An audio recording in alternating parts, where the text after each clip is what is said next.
Civilized Society.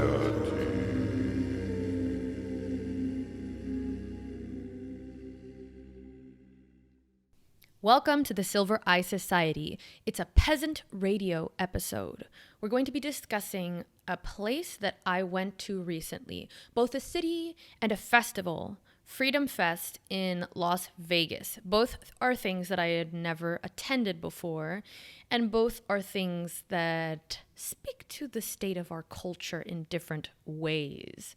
So, if you're interested in knowing what the hell I was doing in Las Vegas and what the fuck Freedom Fest is, stick around. We're going to discuss I want to talk about whether freedom can become cool. You know, I think that's something worth discussing. And we should talk about whether Las Vegas is cool or like whether it's the seat of sin.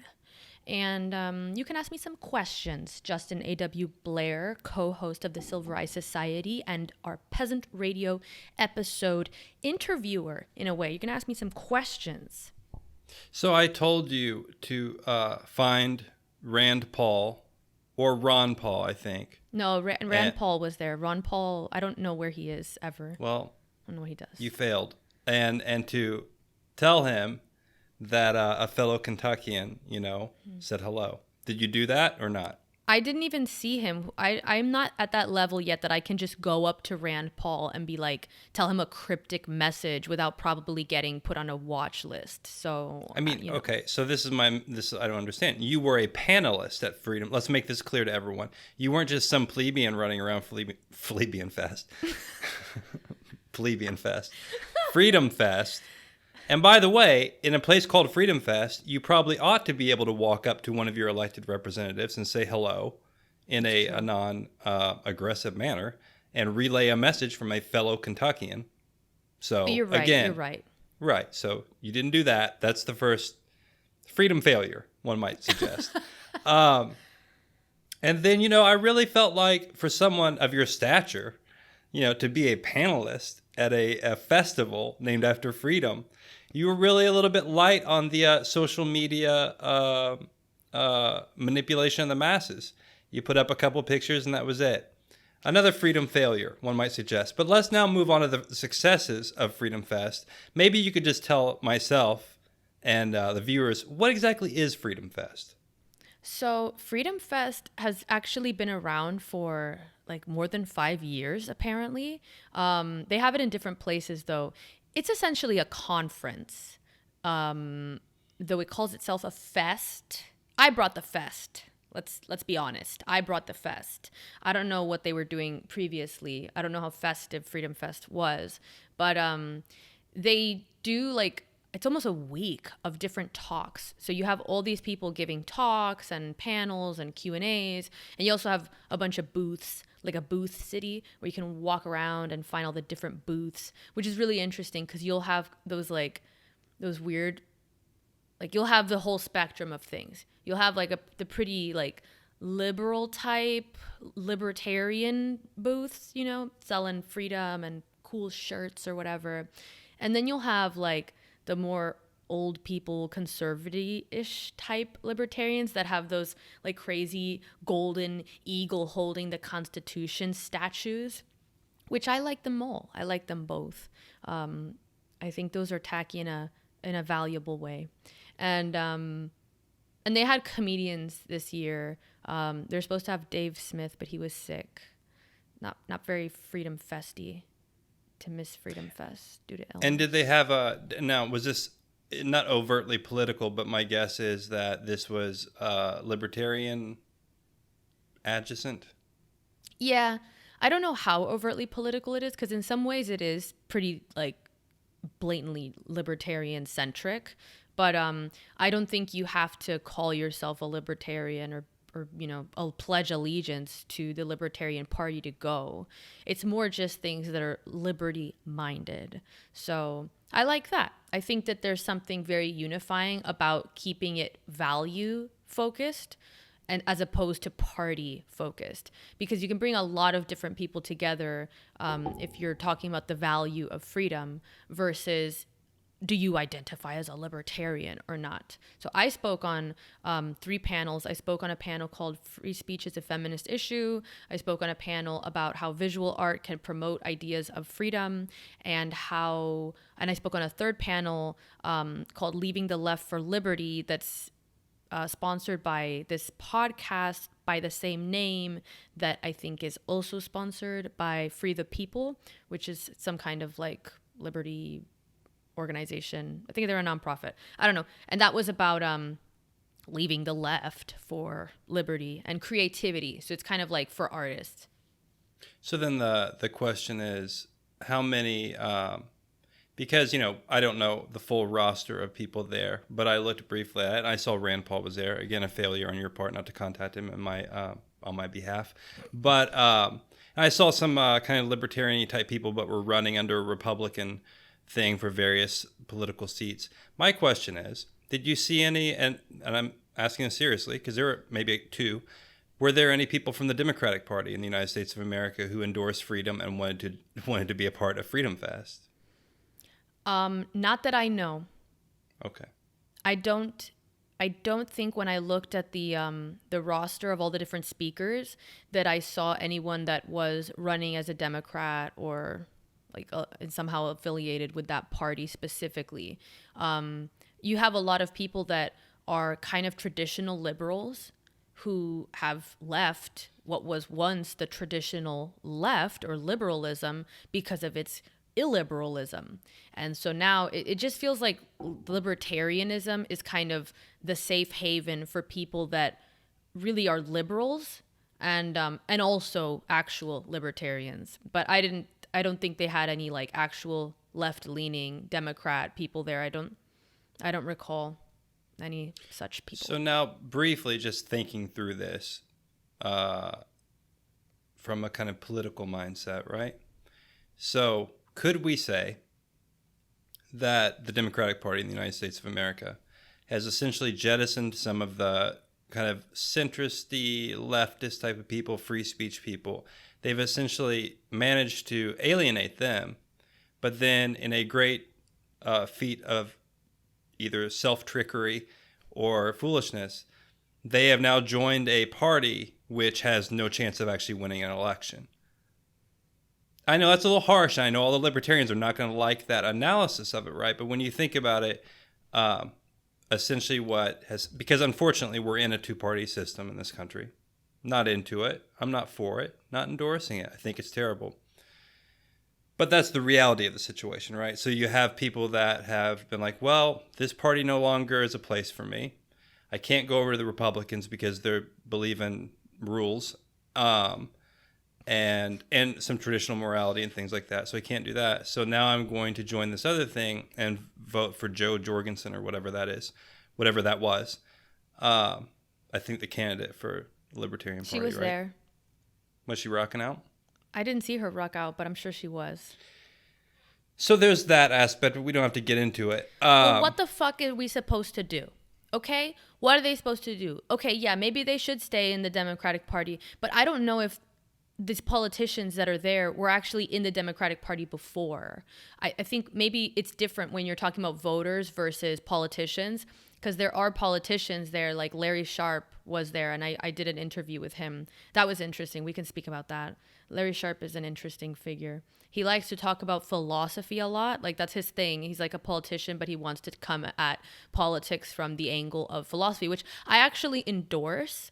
Bless his soul.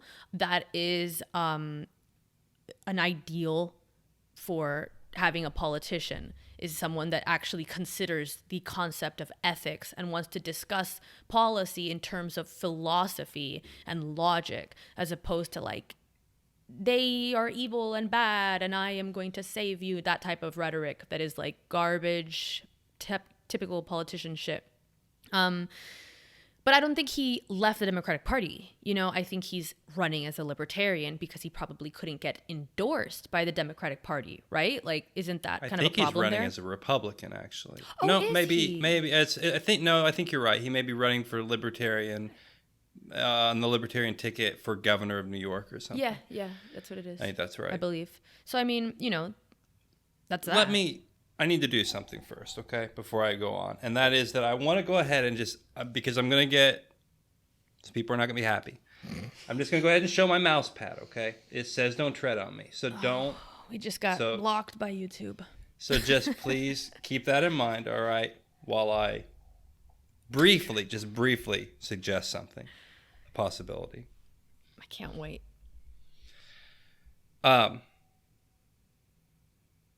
There is no, I just don't see how this turns out well, because you have people that go into this third party, right? And it's not, you have the Libertarians. You also have the Green Party, which is kind of the people that are really into the environment and also tend to be left wing. The system that we have really doesn't allow for them to express power at all, except maybe on the most local level, which in and of itself is actually good if you can win on a local level, maybe even more important in a lot of ways. In my lifetime, all I've ever seen happen was when a third-party candidate, in terms of, we're talking about the presidential election, Ross Perot, back when I was a youngster, he ran on a third-party. Just, I don't know what it, not as nothing. I don't know. Maybe he had a party. Maybe it was just called Perot Party. I don't remember. Might have been called Reform Party. Don't know. And really, all that did was allow Bill Clinton to win that election versus George Bush Sr.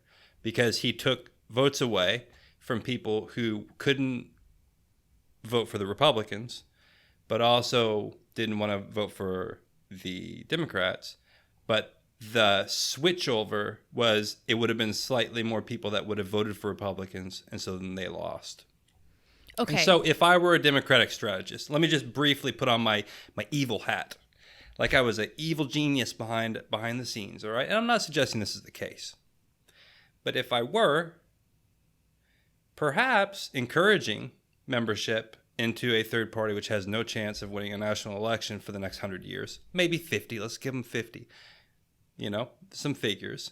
And if I were in the Democratic Party, perhaps I would kind of encourage that idea. I'd be like, yeah, but what the hell are you talking about? Because I would have been a person that voted for a left-leaning, like a Democratic candidate. So when I vote Libertarian, that takes away a vote from the Democratic candidate and makes it more likely that the Republican candidate would win. So if anything, it would be a good strategy to get people that would vote for the other candidate that you're running against to vote third party, not your own people. If your own people don't vote for you, you don't win. So that takes votes from that.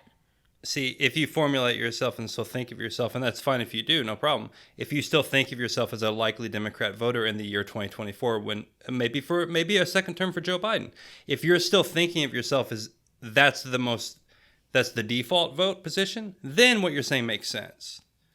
But if you're saying, I literally attended a festival about freedom and there was no representation from what we might call the Democratic Party or the left, but I would still default over to whoever runs, maybe Gavin Newsom, I know you're a big fan, in 2024, then is it really a win? Is it really a win or a loss anyway, regardless. Here's the dark strategy, okay? Here's the scorched earth approach. I believe that you should vote for the person you genuinely want to vote, even if that means writing in Kanye West on the ballot. Because what comes of that is what must be, whether it is a disaster or not. Sometimes disasters need to happen first before things are solved. So I don't think that getting trapped in the voting of the lesser evil and like, oh no, if you vote for the third party, you're throwing away your vote. No, I'm using my vote and aligning it with my values. What comes of that may be distasteful, but I am not going to have to live with the feeling of having done something out of my values. Like, I genuinely believe that acting within your values, even if it brings something in the short term that is undesirable, ultimately in the long term is correct. I think that is now again, do I need to show the mouse pad before I push back on that point? Because I'm not making any friends here. I'm not gonna get invited to Freedom Fest next year. Even though I think I would be an excellent candidate for some panels. You just tell everybody, what the fuck are you doing here? You're fucking No, up. look. I'm not even saying I disagree with you. I'm just throwing out some ideas that maybe they're not even particularly new. A lot of people have this thing, well, you're throwing away your vote for that. I've heard this for a long time.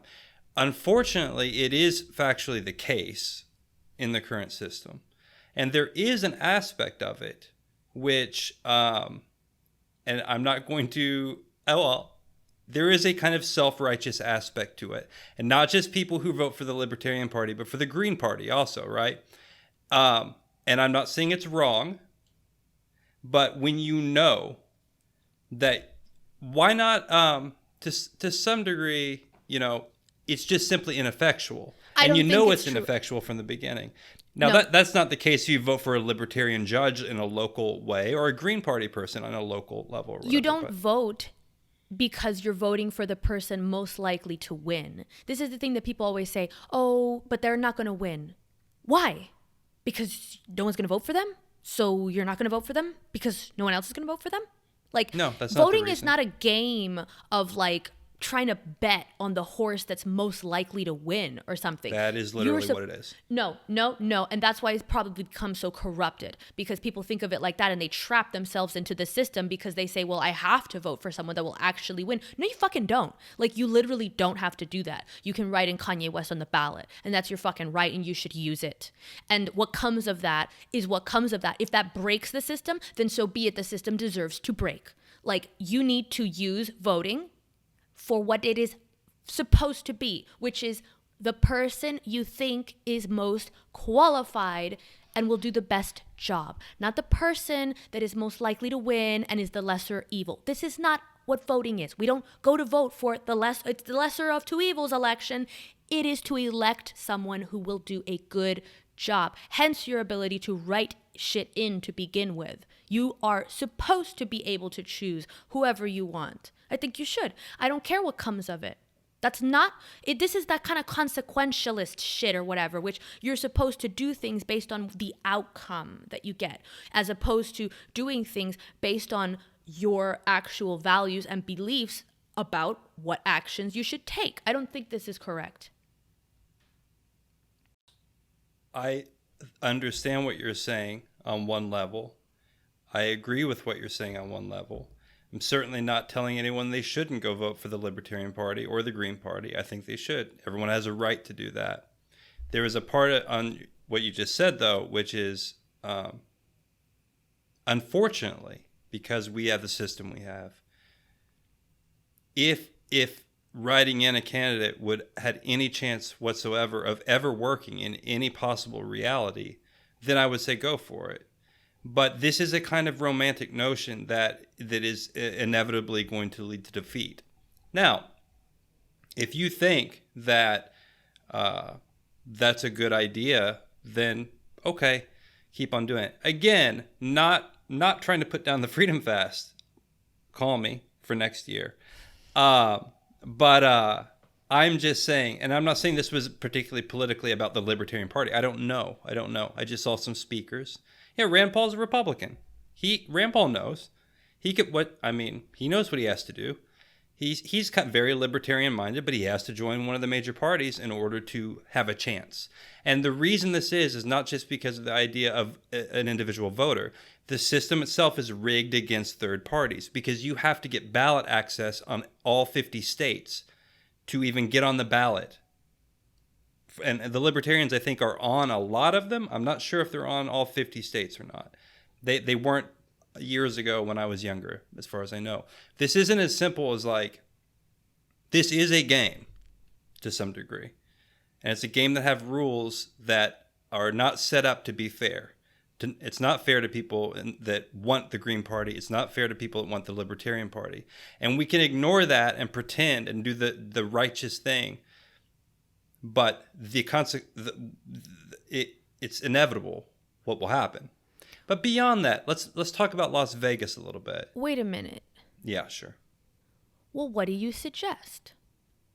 what's the fucking strategy then? What's the plan? Because clearly you have a strategy that is not righteous. So what is it? I'd like to know what Why do you should think be I have done. an unrighteous strategy? I didn't say I Because have you an- disparage That's what my it- righteousness. Okay, so And what you I'm going to do is I'm clearly going to set up know a... that there's something that needs to be done elsewhere or whatever. I'll set up a political consulting company called Unrighteous Strategy, and then next year, Freedom Fest organizers call me, and I'll get some advice. So I think, unfortunately, given the system that we have, the only actual way to power and getting your agenda, whatever that may be, and regardless, I'm not going to put this on the Libertarians just because we're talking about Freedom Fest. It could be the Green Party people, whatever. The reality, and this is what you've seen happen in a way in the Republican Party, and you've seen it in the Democratic Party too, is you have to basically take that party system and go into it and then change it to what you want and then use it. There are more sinister ways of saying that, but I'm saying it in a kind of nice way. Okay. So the Republican Party used to be Mitt Romney and a bunch of other failures. What happened in 2016 is Donald Trump, who had been a Democrat and doesn't really have a political ideology particularly, it was essentially he took over that party. And now you have all these Trump people, MAGA people, or whatever that are essentially influencing one of only two options for political power in this country. There's a problem with this, though, because There is. one of the problems that I see so much with this two-party system is that people can't see past the party. So the cost of co-opting a party is bearing the weight of whatever stereotypes and associations half the country holds against that party.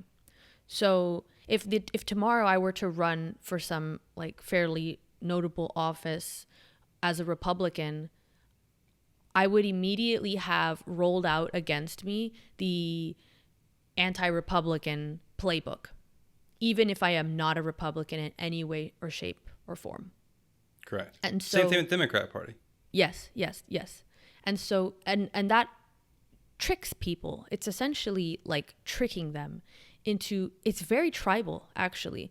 It jogs that part of the brain where you respond to this person that you don't know anything about as if you know exactly what they're about because they're wearing the enemy tribe's colors. You don't need to know them. You don't need to know what they're about. You know enough because you see what group they belong to. This is garbage. This is unproductive, ineffective, and completely antithetical to an individualistic, enlightened society. It is tribalism. It is anti-intellectual. So to me, this is not ultimately an effective solution. It is a short-term solution. Now, see, what I would do is I would infiltrate one of the parties. But then what you would need to do is fix the problem.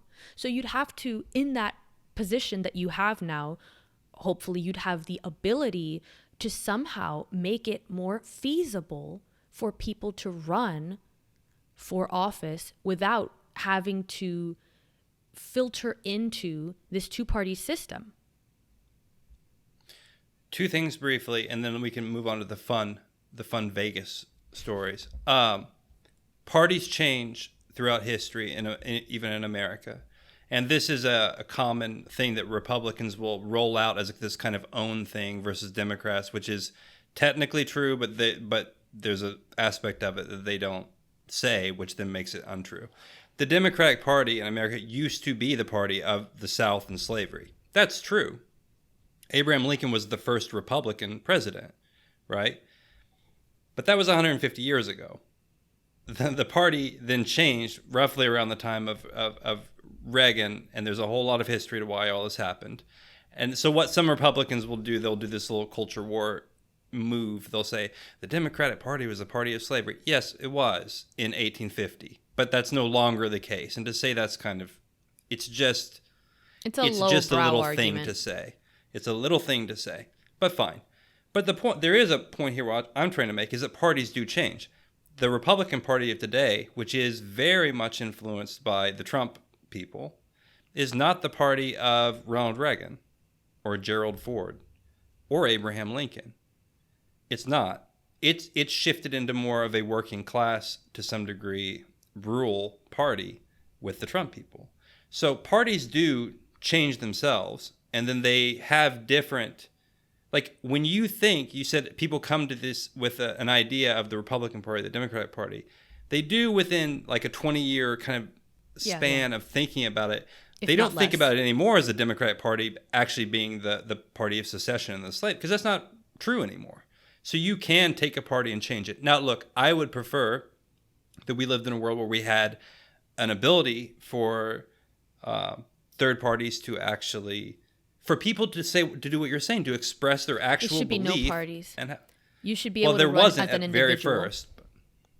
Because this is my problem is like, yeah, I get it that the parties change. It's absolutely true and obvious. But the thing is that it's a slow change because it's so cultural and so moral. It's tied into these things that people care about so deeply. So you don't need to say, like, you just say, oh, they voted Republican or whatever. And it is just this, it's like you're downloading information about this person that you know nothing about based on that one factoid. And it truly is pretty lacking in the ability to convey who that person is. It only gives you one small sliver of information, which is this is who they voted for. You don't know why. You don't know anything else about that person. But we act as if we're able to tell so much about a person based on their political party. And so that is such an obstacle because it removes like what we need to do in dealing with politics, which is engage with the individual and their ideals. Have them sit there and present their plans based on the merits of their actual plan. Like not disparaging them because of the party that they're affiliated with or whatever, or making them carry the history of that party. That's dumb. It's dumb tribal shit. So this is the problem. It's like, yeah, they change, but it's so slow because people really have this emotional attachment to their stories about either political party. And so right. It's so why are you their reason. So you see this, you're like you're suggesting this world in which we're all rational individuals making these like rational decisions based on dialogue and with a public figure who is approaching the masses of the country in good faith and trying to express ideas, as if most national politicians even have their own ideas. Number one, you're assuming that, but in this world, this culmination of enlightenment belief that you're suggesting, right? You're forgetting, and you're simultaneously then saying, look how things are. People just talk to people like they're the masses, and they just do this. How do you expect to have a politics of this kind of super rational, enlightened vision you're suggesting when you also say, look at how dumb people are. They just hear a word Republican and Democrat and make a bunch of judgments. Well, so, you can't because trigger that. That's the thing. Political parties trigger that. Like they are optimized to call out that tribal mentality in people. You can't do that when people present themselves to you as individuals. And to your point about politicians, playing that up and not, fitting that mold of like a more enlightened individualistic society based on reason. Well, that's because the system that they're trying to succeed in is one that emphasizes tribal, emotional, pandering, manipulative behavior. Like it's a system that rewards bullshit and shitty behavior. So naturally, those are the people that you will attract to that, as opposed to people like that. You see this a lot in the Libertarian Party. Like you see these candidates that like, the Larry Sharp guy that was like, let's talk about philosophy. And I'm like, bless your heart. See, that's a different kind of politician. That's why he's in the party of, the failing that will never be elected. So you can see how even those different parties, like in that two-party system, select for a certain type of person versus those that are in the third parties. They're very different figures. Like, they're so fucking different. And so to me, that is a condemnation of that system. It's the system itself that breeds that. Well, No? that in and of itself is an idealistic notion, that it's the system that's causing the 350 million people in the United States not to act in a tribal way. And I don't think it's solely the fault of the two-party system that does that. I won't say it's solely the fault. Not at all. Unfortunately, I think it may be that's how mass politics works. Because you and everybody at Freedom Fest are very... I love it. Again, call me next year. But... And, you know, it feels good, doesn't it? Like to sit and talk to a politician who wants to talk about philosophy. And that makes everybody who's in that little group feel good about themselves, because like, I'm rational, I'm smart, and I'm this and that. But I don't think that's the world we live in. I think we live in the world of Trump rallies and mobs and riots. And okay, well, we need to get out of that world. Well, I've suggested, good luck. That's the thing. Well, yeah, we need good luck, but also we need to have a mind for what is required. Like, I'm not saying that all human tribal behavior is the fault of the two-party system. I'm saying that the two-party system selects and rewards tribal mentality. And so really, we don't want a system of politics that plays up to people's worst irrational qualities. It's very simple in that regard. And I mean, to me, if you don't want people being their lower selves, then you don't want them to be placed within a system that rewards their lowest self. So, I mean, that's to me why this needs to be solved. Like, I don't know how. And the fear is that it doesn't get solved and it just breaks.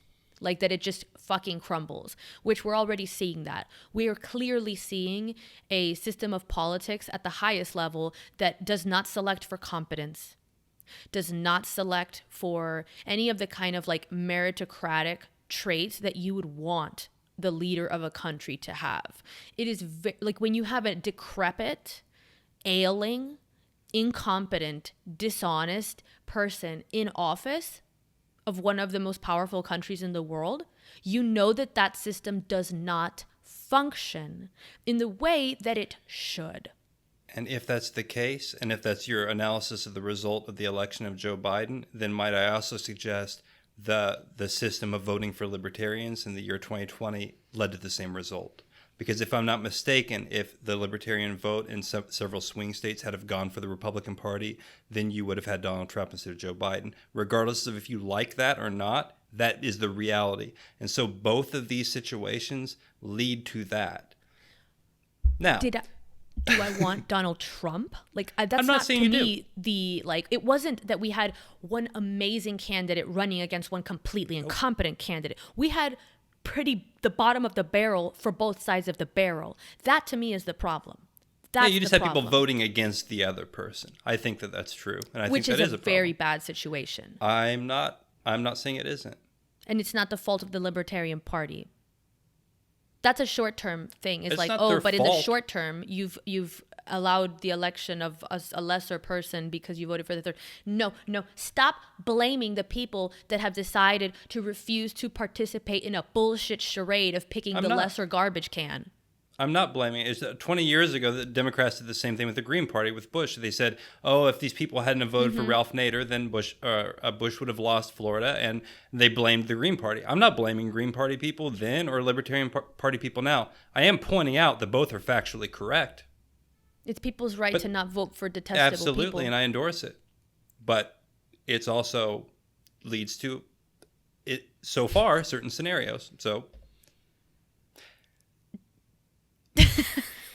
I mean, that's a fact. That's not an opinion. That's a fact. The vision has to be longer. The vision has to be longer. Sure. It has to be more expansive than just like, oh yeah, but in the short term, you've got to sacrifice your fucking values to avoid worse than worse. Like, no, I'm not going to do it. But I do think that at the same time, we have to mobilize in a real way. Call me Larry Sharp, okay? We're going to use philosophy to infiltrate the actual parties that you can win in and get shit done, okay? Let's. I could go on. And again, like I said, just want to make sure that everybody understands. I have my Don't Tread on Me mouse pad, probably made in China. Hopefully not. Don't know. That's terrible. But, I get it. I understand. But freedom. I'm all for Freedom Fest. Zoom says we only have 2 more minutes for Freedom I'm gonna Fest, do the unfortunately. outro. Freedom Fest. Yeah, we well, can't Freedom speak Fest about. is great. I wanted to talk about Las Vegas. I wanted to talk about. We're gonna do that some in of the another episode. Great. Because that's too much. It's too much. Las Vegas deserves its own episode. So we'll do another episode on that's just Las Vegas. But in the meantime, people should go to Freedom Fest. Like, I think if you feel disgruntled like I do, you should go to Freedom Fest. You should support the growing movement because it's also cultural. Like, that's the thing. It's not just about the politics. It's about the culture, okay? Like, this year, I went as an artist and a writer. I didn't go as a politician. And I was there with a lot of other artists and writers and culture makers. That's one of the more important things is actually creating a culture around this. And so I think you should go and support people that are trying to find new solutions. It's fun, man. It's really fun. Like, everybody you talk to there is a fucking normal person. Like, you don't feel like you're walking on eggshells and like that if you say how you actually think about something or how you feel about something, that you're going to be called all number of, slurs and mischaracterizations that are normally used against people that just call shit what it is. So I think supporting Freedom Fest is a good thing. I'd like to go back next year. If you are so inclined, by all means, tell Freedom Fest to have me back because they should. But also, if you are equally inclined, subscribe, like, follow us on social media, support us on Patreon so that we can start our own Freedom Fest. How great would that be? Ours would be better. I can easily say that because it would be more fest. Also, the same amount of freedom, but more fest, All right. See you guys on the next Silver Eye Society Peasant Radio episode.